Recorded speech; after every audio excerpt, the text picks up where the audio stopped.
Shalom semuanya, puji Tuhan, kita bersyukur kepada Tuhan untuk pemeliharaan dan kasih setia Tuhan dalam hidup kita. Puji Tuhan, hari ini kita sudah kembali memasuki minggu yang baru di hari Senin tanggal 11 Maret 2024. Saya percaya saudara sudah bekerja hari ini dan hari ini malam ini saudara siap untuk beristirahat, membaringkan diri kita setelah kepenatan sepanjang hari aktivitas. Saudara ingin beristirahat dan sebelum kita beristirahat ada baiknya firman Tuhan terus memenuhi hati dan pikiran kita dalam renungan malam yang saya buat ini.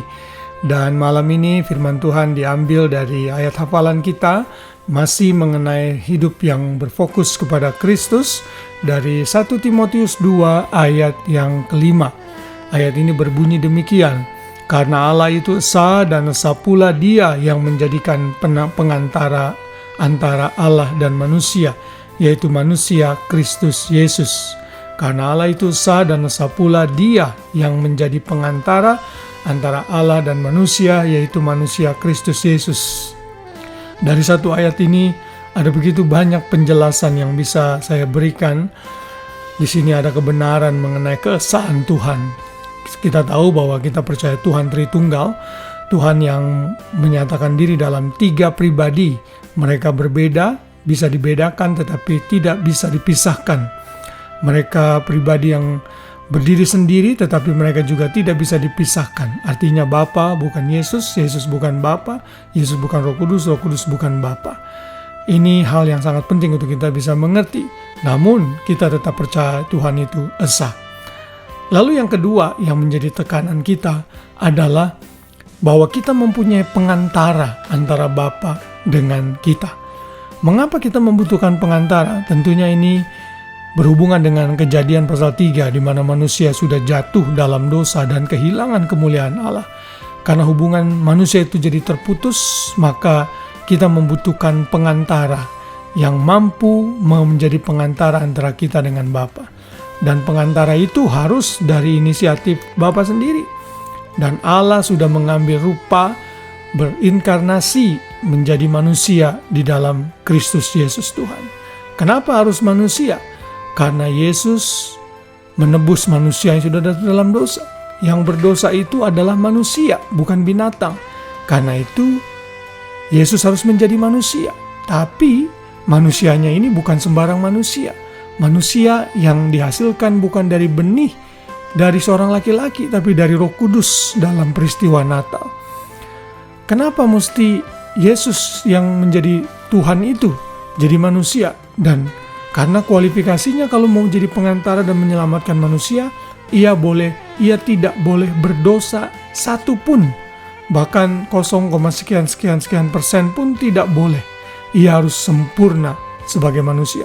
Dan Yesus memenuhi kualifikasi itu. Karena di dalam ayat lain dikatakan di kitab Ibrani dikatakan imam besar kita. Ia dicobai sama seperti manusia namun tidak berbuat dosa. Jadi Yesus memiliki semua kualifikasi sebagai pengantara jembatan yang menghubungkan kita dengan Bapa. Kata pengantara ini dalam bahasa Yunaninya adalah mesites.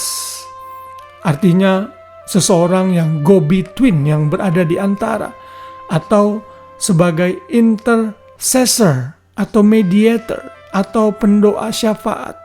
Yesuslah yang menjadi pembela kita. Dalam surat 1 Yohanes dikatakan Ia yang menjadi pembela kita, yang selalu membela kita di hadapan Bapa, sehingga hidup kita disembunyikan di balik Kristus, sehingga Bapa melihat kita tidak berdosa lagi.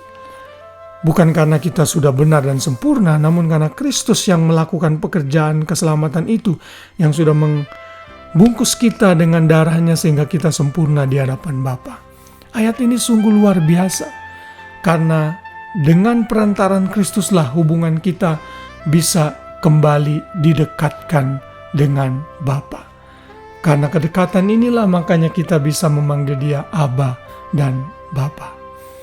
Ayat 6 dikatakan Yesus menyerahkan dirinya sebagai tebusan untuk semua manusia. Dan karena kesaksian itu Paulus menjadi alat untuk memberitakan Injil sehingga Injil itu bisa sampai kepada kita semua. Mari bersyukur untuk keberadaan Tuhan Yesus yang menjadi pengantara kita. Mari hidup hanya fokus kepada Tuhan Yesus, bukan kepada yang lain. Jangan fokus kepada kesalahan orang lain. Jangan fokus dan bergantung kepada kebaikan pasangan kita, anak-anak kita, orang tua kita, pemerintah, bos kita, apapun juga tidak boleh menjadi tempat sandaran kita. Mereka itu bukan pengantara antara kita dengan Bapa, tapi Kristus Yesus. Saat hidup kita berfokus kepada Kristus, memandang Tuhan Yesus yang menjadi pengantara kita, maka hidup kita akan diubahkan dari kemuliaan kepada kemuliaan, sehingga hidup kita akan menyenangkan Tuhan senantiasa. Kiranya renungan firman Tuhan ini memberkati kita semua dan mengingatkan kita betapa luar biasanya juru selamat, pengantara Yesus Kristus yang kita miliki itu. Biar kita makin maju di dalam Tuhan dan selalu tetap memandang Kristus dalam segala hal. Biar kita boleh beristirahat dalam naungan Tuhan, biar damai Kristus memerintah hati dan pikiran kita, sehingga sepanjang malam kita bisa tidur dengan nyenyak, dan besok pagi kita boleh bangun dengan tubuh yang sehat, dengan rahmat Tuhan yang selalu baru tiap pagi. Selamat beristirahat, Tuhan memberkati. Shalom.